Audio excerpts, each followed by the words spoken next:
is under fire. I'm Betty Confetti, and today the comedian that's under fire and that's being canceled by the woke community is Matt Rife. This fine ass comedian, like, ooh girl, he looks so good. But he's 28 years old. He's from, I believe, Ohio, and he's recently blown up on the interwebs because he was on Brooklyn Nine-Nine. He had a comedy special called OnlyFans. He's actually fucking funny. I find him funny. And he made a joke, I think within the last week, and people from the woke crowd do not like it. So he made a joke about domestic violence. And as a domestic violence survivor, I'm going to say this, and as a comedian as well, because that's what I do. But I'm not always telling jokes on these videos because I don't feel like it. Not all the time. You don't feel like being funny all the time. But as a comedian and someone that was a survivor of domestic violence, I thought the joke was funny. You know what I mean? I thought it was funny. He made light of a dark situation and told it to other people. I'm going to attach the video and then I'll come back with more commentary. I've only been to Baltimore one time. I ate lunch there and the hostess who seats you at the restaurant had a black eye. A full black eye. And it wasn't like, what happened? Yeah, it was pretty obvious what happened.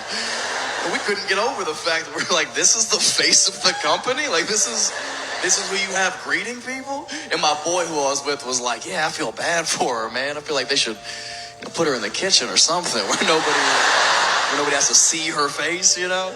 And I was like, yeah, but I feel like if she could cook, she wouldn't have that black eye.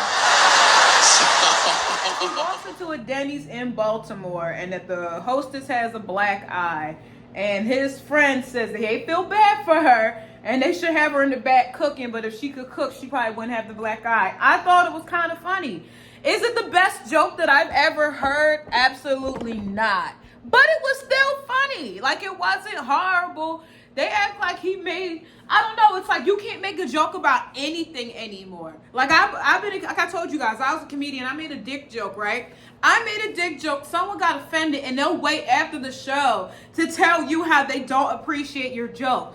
So, in the TikTok realm, going on to TikTok and telling people your opinion and making a long fucking video about why you don't like it is a form of doing that. Being that guy that waits after the show or that girl to tell the comedian how you don't like them. And instead of just not liking someone's comedic timing or just their comedy or just them as a person, the people on TikTok want him to be finito, X'd, canceled, gone. They just want him to be knocked out of the ballpark and go into oblivion.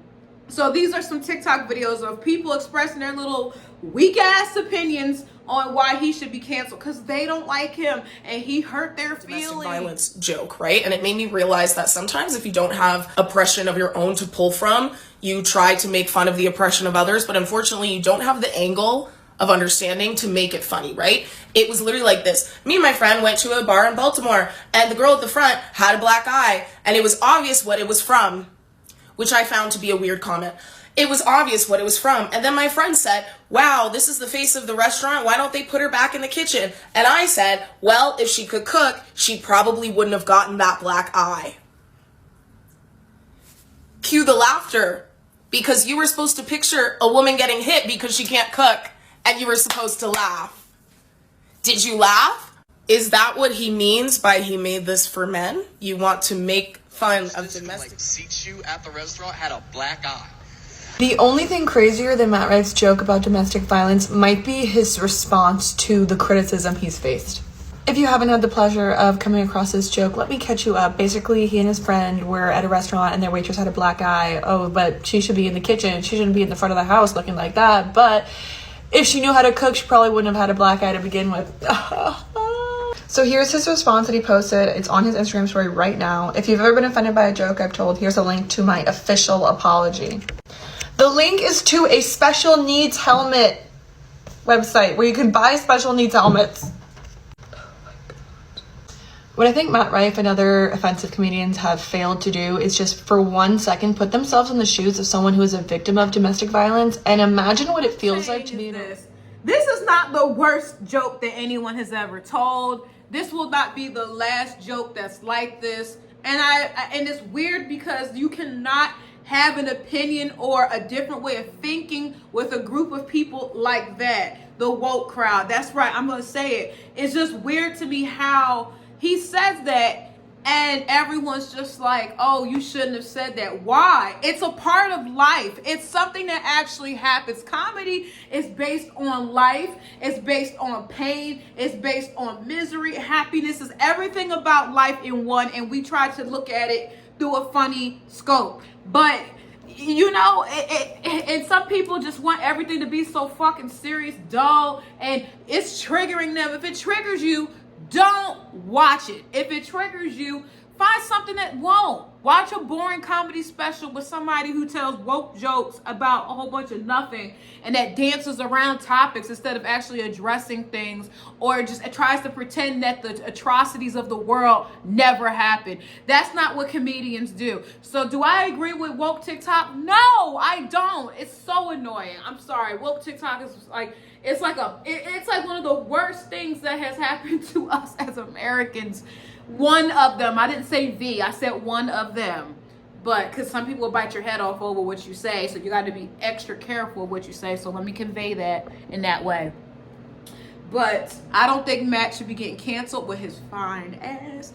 I don't think he should be canceled as a comedian. Like, he's just doing his job. And the thing about what you guys are doing by saying you want him canceled, anytime good and bad publicity is still publicity. You're still talking about the person. So when you put this out there that he should be canceled, blah, blah, blah, you're helping push him out there to the foreground to people who never heard of him. So people that like to be angry, I call it, what are we angry about this week? The people who like to be angry about something each and every individual week are going to make videos about him, make him more popular, and push his stuff out. That's how marketing works. You're actually helping his career, and congratulations to him for getting this far as a comedian, because some people don't, and some comedians are better than him. I got to keep it real.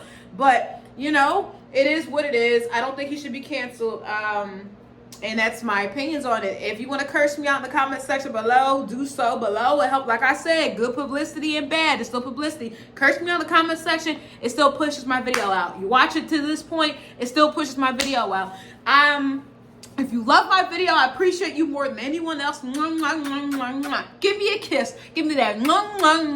And I appreciate you so much. I'm Betty Confetti, and I'm signing off. Bye. And those are my opinions.